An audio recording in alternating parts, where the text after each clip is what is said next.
ಒಂದು ಒಂದು ಪದದ ಅರ್ಥಕ್ಕೆ ಸರಿಸಮಾನಾರ್ಥಕ ಅರ್ಥ ನೀಡಬಲ್ಲ ಪದಗಳನ್ನು ಸಮಾನಾರ್ಥಕ ಪದಗಳು ಎಂದು ಕರೆಯುತ್ತಾರೆ.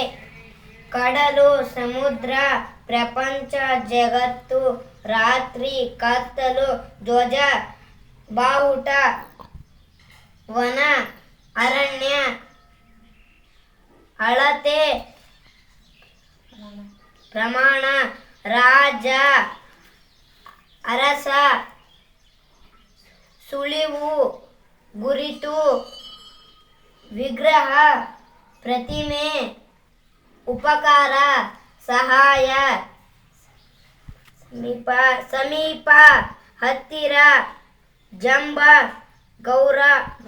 ಗರ್ವ, ಅಪಾಯ, ತೊಂದರೆ, ದೃಶ್ಯ, ನೋಟ, ಗೆಳೆಯ, ಸ್ನೇಹಿತ, ನೀತಿ, ಭ್ರಮ, ಪ್ರತಿದಿನ, ಆಜ್ಞೆ, ಅಪ್ಪಣೆ, ಗಗನ, ಆಕಾಶ, ಸುಂದರ, ಚೆಲುವು, ಕಸುಬು, ಕೆಲಸ.